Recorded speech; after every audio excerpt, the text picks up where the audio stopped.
For decades, an intense cyclical debate has animated newspapers, radio talk shows, and dinner tables across Jamaica. Should we elevate Patwa to an official language alongside English? Recently, this conversation has moved from the periphery of public discourse straight into the center of national politics. In May 2026, Member of Parliament Nekeisha Burchell stood up in Gordon House to deliver her maiden sectoral presentation as opposition spokesperson on culture and began her speech in Patwa. She was promptly stopped by the Speaker of the House, Juliet Holness, who reminded her that English remains the sole authorized language of parliamentary proceedings. This high-profile clash ignited an explosive national and international conversation about identity, linguistic governance, and the lingering colonial architecture of our public institutions. Before I continue, in case you have no idea who I am, the name is Clive Forrester, and I have a PhD in linguistics. I first encountered the Patwa English debate as a student studying at the University of the West Indies Mona campus in Jamaica, and since completing my PhD in 2012, I've written blog posts, conference presentations, newspaper articles, both in Jamaica and in Canada, book chapters, and authored an edited book dealing with various aspects of this debate. And in addition to all that, I taught courses on Jamaican language and culture for 18 years at a Canadian university. So I'm invested in this issue, and some would even say slightly or heavily biased. But not so fast. I have certainly argued in favor of making Patwa an official language and introducing it formally into education. But I have important caveats. One of them being that such a decision must come from the Jamaican people, not politicians and academics. And if you're interested in hearing why, just stay tuned for the rest of this video. I've pulled together ideas from my publications over the years into what I hope will be a comprehensive argument on the matter.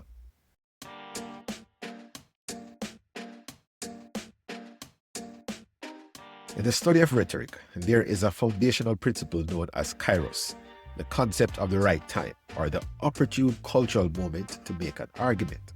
With Jamaica actively engaged in legal and constitutional reform to remove its final symbolic ties to the British monarchy and transition into a republic, many argue that we have finally arrived at our historic moment of Kairos. The sitting Prime Minister, Andrew Holness, has publicly noted that making Patwa official is not a matter of if, but when. Yet, as a linguist who has spent a career analyzing language variation and advocating for the dignity of Creole languages, I find myself looking at this watershed moment with a degree of caution. While elevating Patwa to an official language is a deeply appealing proposition that promises to validate our post-colonial identity and address persistent educational problems, we must look closer at the structural realities. The structural development required to institutionalize a language is massive, and public skepticism regarding its practical utility is deeply entrenched. More importantly, we must ask ourselves a hard question. What is the true opportunity cost of ignoring our mother tongue? And conversely, what are the hidden assumptions we make when we treat language policy as a magic bullet for our systemic social and educational crises? Whenever you ask an ordinary citizen on the streets of Kingston whether the government should pass legislation to make Patwa an official language, you're highly likely to encounter what I call the 99 problems argument. Jamaica is a developing nation, navigating an array of immediate, hyper-tangible socioeconomic challenges: violent crime, stubborn inflation, and youth unemployment.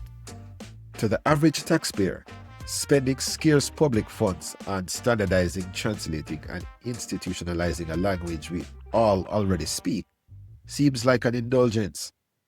Can language put food on the table? A skeptic might ask.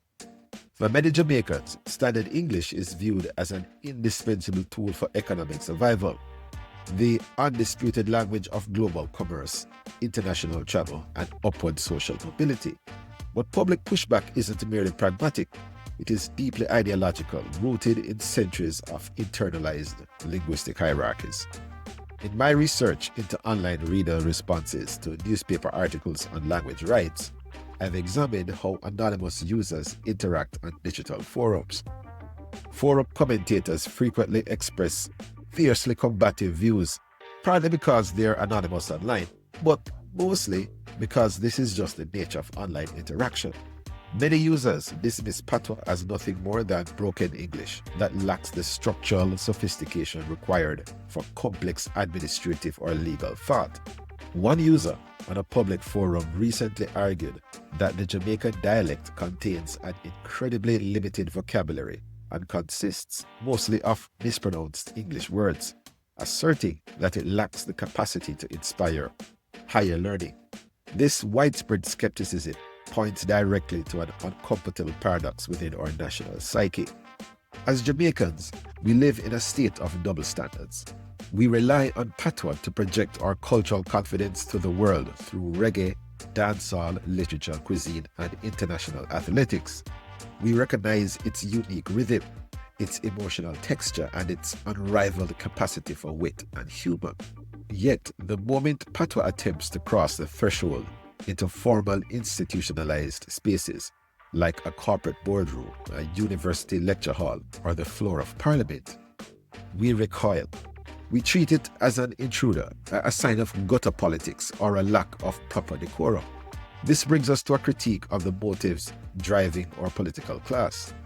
When politicians stand up at political rallies and passionately declare that the time has come to vindicate the mother tongue, we must ask ourselves, is this a genuine commitment to policy reform, or is it merely campaign theatrics? In Jamaica, politicians routinely code switch on the campaign trail, using the vibrant immediacy of Patwa to forge an emotional, populist connection with the electorate. However, historically, these declarations rarely translate into concrete policy actions. A statement made to a cheering crowd at a political rally carries a very different weight than a constitutional amendment tabled in Parliament. Testing the political waters to drum up electoral support with a general election on the horizon is a time-honored tradition, but it does little to advance the serious, meticulous work of language planning. If a society is to move a language from the informal sphere into official, state-sanctioned spaces, it must confront the formidable logistical and technical challenge of standardization. You cannot run a court of law, draft a binding commercial contract, or administer a national medical program in a language that does not possess a universally recognized standardized writing system. For generations, the default method for writing Jamaican Patois has been based on an ad hoc I-dialect system that mimics English spelling conventions. We see this extensively in popular media, advertisements, and even in the beloved poetry of Louise Bennett Coverley, or iconic Miss Lou. For over 6 decades, Miss Lou used her immense creative genius to challenge the colonial status quo, demonstrating that our native tongue was a powerful, beautiful vehicle for art and cultural transmission. Because her spelling system was based on modifying English words, it varied depending on the performance context and the specific sounds she was trying to evoke. While this flexible approach works brilliantly for performance poetry and creative storytelling, its inherent structural inconsistencies have unintended consequences. They serve to embolden critics who argue that a written form of Patois is pointless, messy, and fundamentally arbitrary. To counter this, linguists have long argued that if Jamaica is to seriously establish linguistic sovereignty, the country must abandon English-style spelling and formally adopt a scientifically sound phonemic alphabet. The gold standard for this is the Cassidy JLU orthography, developed by the legendary linguist Frederick Cassidy and refined by the Jamaican Language Unit at the University of the West Indies, Mono. The Cassidy system establishes a strict one-to-one correspondence between a specific sound and a written letter or diagram. In this system, there are no silent letters, and the spelling of a word does not change based on its English etymology. But implementing this alphabet requires overcoming an immense wall of public resistance. To an adult population that has been rigorously trained in English literacy, written Patwa text can look alien, jarring, and incredibly difficult to read at first glance. The public frequently views it as an unnecessary complication rather than a tool for liberation. Now, the Jamaican Language Unit should be commended for its publication Writing Jamaican the Jamaican Way, or How to Write Jamaican, in 2009.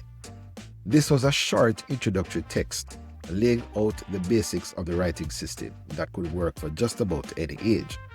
It had a CD with audio at the back of the book, but no one owns a device that can play CDs anymore, and the book seems to be out of print.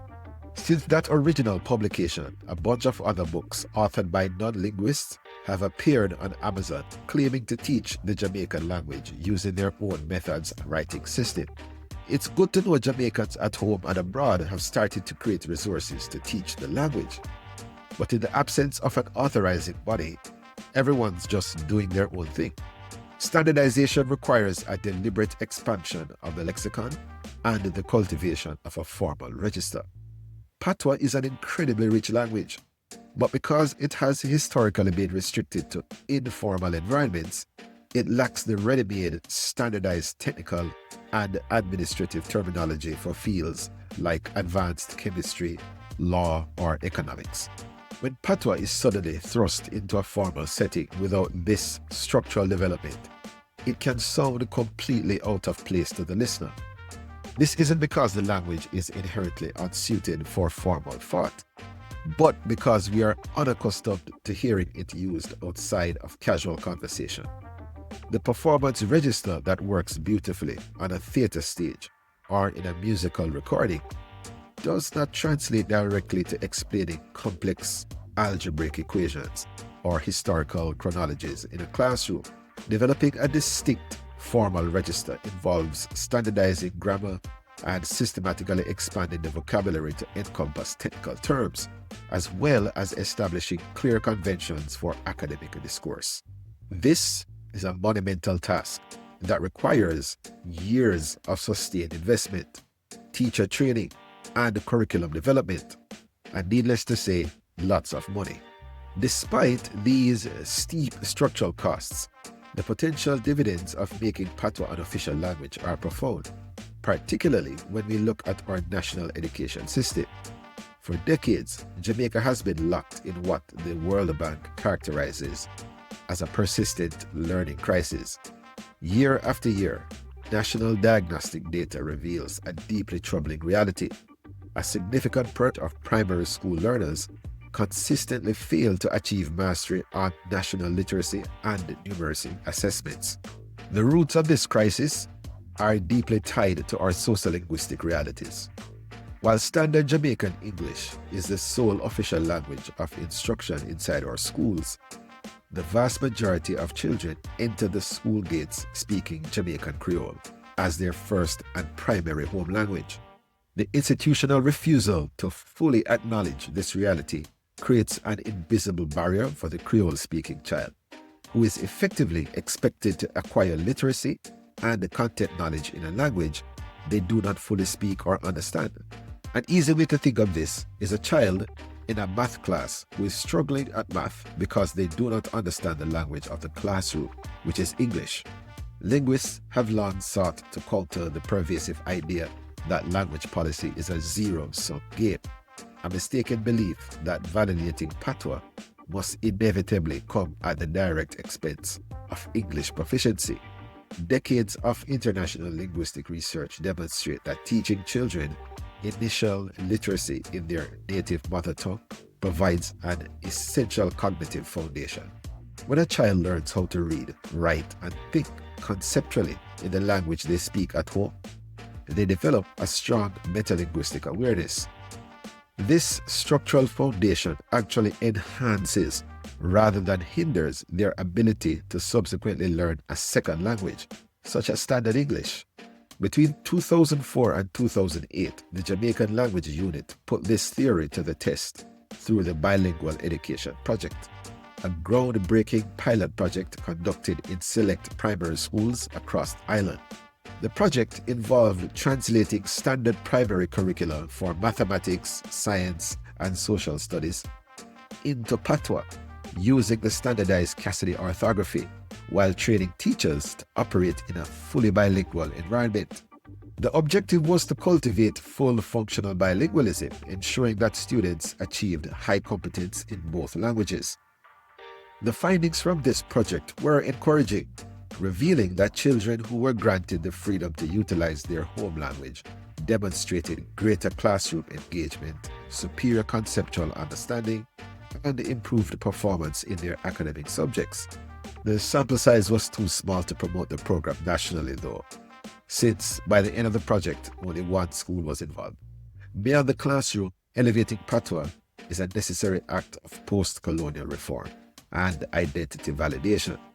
For over 3 centuries, our linguistic landscape has been defined by a deep-seated diglossic conflict, where the language of the masses has been systematically marginalized and categorized as inferior by institutional structures inherited directly from the British plantation system.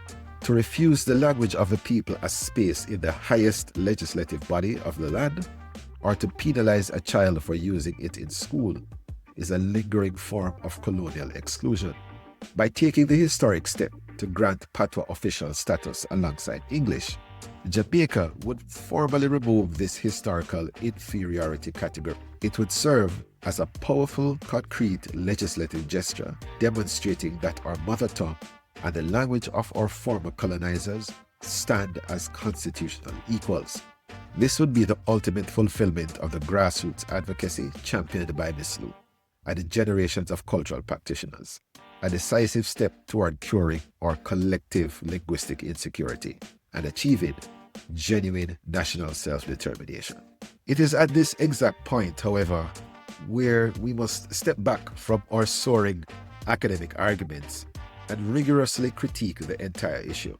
There is a persistent structural tension that has haunted Caribbean language advocacy from its very inception: the deep ideological divide between academic elites and the very communities they claim to represent.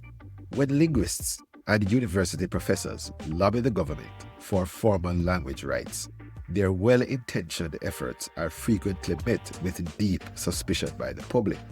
Academics are often perceived as insulated, highly educated elites who are already perfectly proficient in the prestigious European language and who are now interested in imposing a Creole language on marginalized speakers. What I'm going to say next will ruffle some feathers, but it is crucial to say it, since this is an underlying feeling that many others have expressed. We must be brutally honest about this dynamic.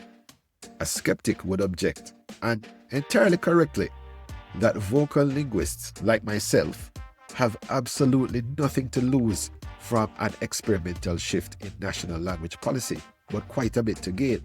I am highly educated. My career is built on English proficiency.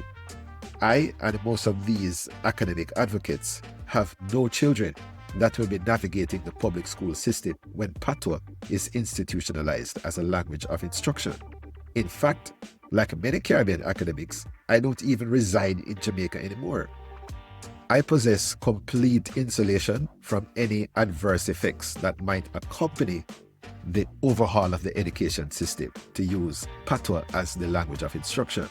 If the policy encounters structural failure and literacy rates drop, my career remains completely unaffected. But if the policy is celebrated as a shining historical success, I can pat myself on the back, point to my advocacy, and look forward to further academic publishing and career advancement. May go the either way. This realization forces us to accept a fundamental truth. The drive for official status cannot be a top-down project engineered by university-trained advocates. If Patwa is to become an official language, that demand must emerge organically as a grassroots movement from the ordinary citizens who use the language as their primary tool for survival and self-expression.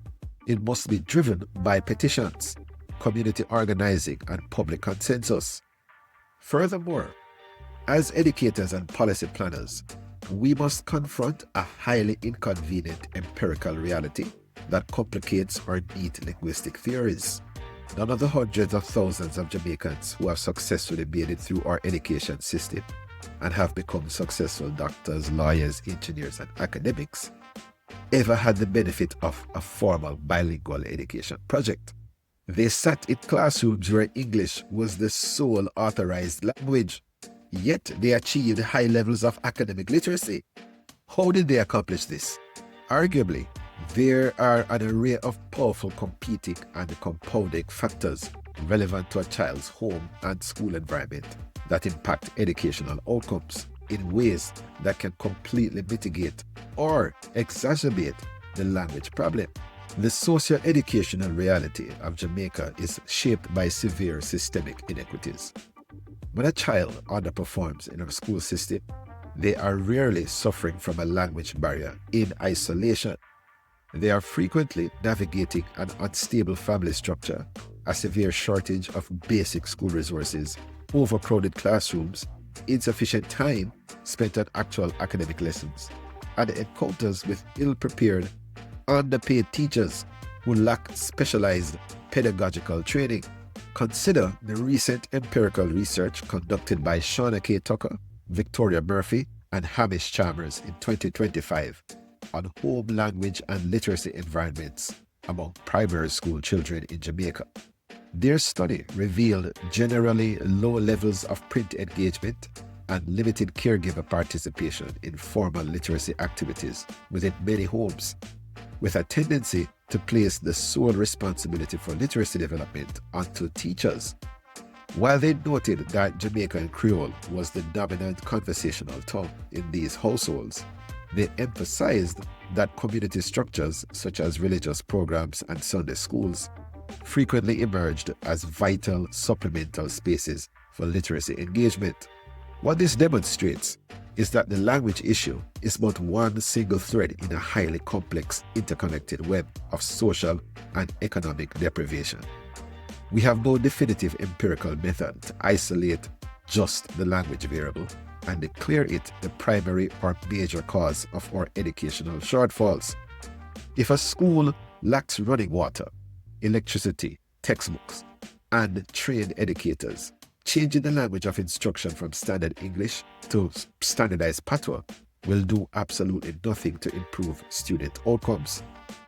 By framing the entire learning crisis as a purely linguistic problem, we risk offering a simplistic and superficial solution to a deeply rooted systemic crisis of poverty and institutional neglect. Ultimately, the debate surrounding the official status of Jamaican Creole cannot be resolved by a simple yes or no vote. It demands that we carefully weigh the immense, meticulous structural effort required for standardization, along with the deeply justified skepticism of a pragmatic public, against the undeniable cultural, psychological, and educational benefits of language validation. We must approach this policy dilemma with a sense of humility, acknowledging that language planning is never a silver bullet for broader social inequities, and that our theories must always be subservient to the lived realities of the people. Is it the right time for the implementation of a national language policy in Jamaica? The answer will entirely depend on who you ask and from where they sit. One thing, however, remains certain. This question would have been met with a resounding and dismissive no 20 or 30 years ago.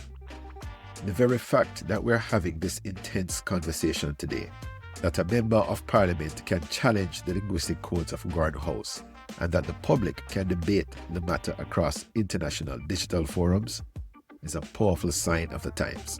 As Jamaica stands on the precipice of constitutional transformation, moving decisively away from the institutional shadow of the British monarchy, we have been handed a rare historic opportunity to define for ourselves how we wish to view our nation, our identity, and our mother tongue. Elevating Patwa to an official status takes absolutely nothing away from the global utility of English. Rather, it serves as a courageous, concrete declaration that these two languages can stand alongside one another within our institutions as constitutional equals.